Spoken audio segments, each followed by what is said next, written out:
തലയ്ക്ക് 1 കോടി രൂപ ഇനാം പ്രഖ്യാപിച്ച നക്സൽ ഭീകരനെ പിടികൂടി വധിക്കാൻ സഹായകമായത് ഒരു സെൽഫി ചിത്രം. നക്സൽ ഭീകരൻ ചലപതിയെ കുടുക്കിയത് ഭാര്യയുമൊത്തുള്ള സെൽഫിയാണ്. കഴിഞ്ഞ ദിവസം ഛത്തീസ്ഗഡിലെ ഗരിയാബാന്ദിൽ വെച്ചാണ് സുരക്ഷാ സേന ചലപതി ഉൾപ്പെടെ 14 മാവോയിസ്റ്റുകളെ വധിച്ചത്. പതിറ്റാണ്ടുകളായി ഛത്തീസ്ഗഡ് ഒഡീഷ വനങ്ങളിൽ ഒളിവിൽ കഴിയുകയായിരുന്നു ചലപതി. നക്സൽ സംഘത്തിന്റെ അടിവേര് അറക്കാനുള്ള നീക്കവുമായി സുരക്ഷാ സേന മുന്നേറുമ്പോഴായിരുന്നു ചലപതി ഒരു നിഗൂഢതയായി തുടരുകയായിരുന്നു. ഇയാൾ ജീവനോടെ ഉണ്ട് എന്ന് ഇത് മാത്രമായിരുന്നു ഏക വിവരം. Andhra Odisha border special zonal കമ്മിറ്റിയുടെ ഡെപ്യൂട്ടി കമാൻഡർ ചൈതന്യ വെങ്കിടേക് രവി എന്ന അരുണയാണ് ചലപതിയുടെ ഭാര്യ. 2016 മെയ് മാസത്തിൽ ആന്ധ്രാപ്രദേശിൽ നക്സലൈറ്റുകളും സുരക്ഷാ സേനയും തമ്മിൽ വെടിവെപ്പുണ്ടായി.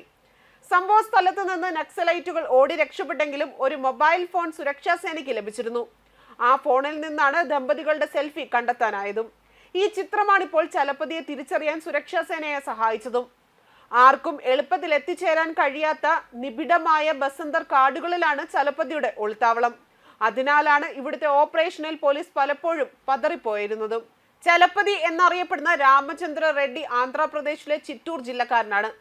പ്രതാപ് റെഡ്ഡി, രാമചന്ദ്ര റെഡ്ഡി, അപ്പാറാവു, ചലപതി, ജയറാം റാവു എന്നിങ്ങനെയാണ് പോലീസ് രേഖകളിൽ ഇയാളുടെ പേരുകളുള്ളത്. 10ാം ക്ലാസ് വരെയാണ് വിദ്യാഭ്യാസം. അതേപോലെ തന്നെ 2008 ഒഡീഷയിലെ നഖാർ ജില്ലയിൽ നക്സലൈറ്റ് ആക്രമണത്തിൽ 13 സുരക്ഷാ ഉദ്യോഗസ്ഥർ കൊല്ലപ്പെട്ടു. ഈ ആക്രമണത്തിന്റെ സൂത്രധാരൻ എന്ന നിലയിലാണ് ഇയാൾ ബ്ലാക്ക് ലിസ്റ്റിൽ ഇടം പിടിക്കുന്നതും. അതേസമയം കൊല്ലപ്പെട്ട മാവോയിസ്റ്റുകളിൽ പോലീസ് 1 കോടി രൂപ ഇനാം പ്രഖ്യാപിച്ചയാൾ ഉൾപ്പെട്ടിട്ടുണ്ട് എന്ന് കഴിഞ്ഞ ദിവസം തന്നെ വാർത്തകളിൽ പുറത്തു വന്നിരുന്നു. അതേപോലെ തന്നെ ഒഡീഷയിലെ നുവാബാദ ജില്ല അതിർത്തിയിലും ഛത്തീസ്ഗഡിലെ ഗരിയാബണ്ട് ജില്ലാ അതിർത്തിയിലുമായിരുന്നു CRPFന്റെ നേതൃത്വത്തിൽ ഓപ്പറേഷൻ നടന്നത്.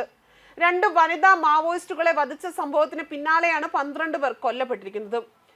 ഛത്തീസ്ഗഡിൽ കോബ്ര ജവാന്മാരുണ്ടായ ഏറ്റുമുട്ടലിലാണ് നേരത്തെ 2 വനിതാ നക്സലുകൾ കൊല്ലപ്പെട്ടതും. ഇതോടെ 2 ദിവസത്തിനിടെ വധിക്കപ്പെട്ട നക്സലുകളുടെ എണ്ണം 14 ആയിരുന്നു. അതേസമയം അരുണാചൽ പ്രദേശിൽ വൻ ആയുധ ശേഖരം സുരക്ഷാ സേന കണ്ടെടുത്തതായിട്ടാണ് റിപ്പോർട്ടുകൾ പുറത്തു വന്നിരുന്നത്. അരുണാചൽ പ്രദേശിലെ യാവോ വിജയനഗർ മേഖലയിൽ നിന്നാണ് ഇവ കണ്ടെടുത്തത്. വിവിധ സ്ഥലങ്ങളിൽ നിന്ന് 10 വ്യത്യസ്ത തരം ആക്രമണ റൈഫിലുകളാണ് കണ്ടെടുത്തതും. അതേപോലെ തന്നെ മേഖലയിലെ ഏറ്റവും വലിയ ആയുധ വേട്ടകളിൽ ഒന്നാണിത്. സുരക്ഷാ സേനയും ആസാം റൈഫിൾസും പോലീസും സംയുക്തമായി നടത്തിയ തെരച്ചിലാണ് തോക്കുകൾ കണ്ടെത്തിയതും. ഡ്രോണുകളും മെറ്റൽ ഡിറ്റക്ടറും ഉപയോഗിച്ചായിരുന്നു പരിശോധന നടത്തിയതും. കഴിഞ്ഞ വർഷം കീഴടങ്ങുന്നതിന് മുൻപേ തന്നെ തീവ്രവാദി സംഘം ഒളിപ്പിച്ച ആയുധങ്ങളാണ് ഇവയെന്നാണ് കരുതപ്പെടുന്നതും. അതേപോലെ വനപ്രദേശങ്ങൾ കേന്ദ്രീകരിച്ച് ഭീകരർ ഒളിച്ചിരിപ്പുട്ടെന്ന് രഹസ്യ അന്വേഷണ വിഭാഗം നൽകിയ വിവരത്തിന്റെ അടിസ്ഥാനത്തിലാണ് സംയുക്ത ഓപ്പറേഷൻ നടന്നതും. ഓപ്പറേഷൻ തുടങ്ങുന്നതിന് മുൻപേ തന്നെ പോലീസ് നഫാദ് റിസർവ് ഫോറസ്റ്റിലെത്തിയ വിനോദസഞ്ചാരികളുടെ സുരക്ഷ ഉറപ്പാക്കിയിരുന്നു.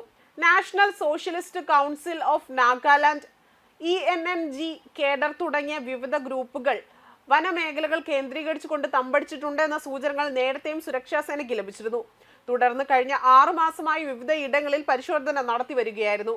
അതേസമയം കുറച്ച് മാസങ്ങൾക്ക് മുൻപ് മണിപ്പൂരിൽ ആയുധങ്ങളും വെടിക്കോപ്പുകളും സുരക്ഷാ സേന പിടിച്ചെടുത്തതായിട്ടുള്ള വാർത്തകളും പുറത്തു വന്നിരുന്നു. ന്യൂസ് ഡെസ്ക് കർമ്മ ന്യൂസ്.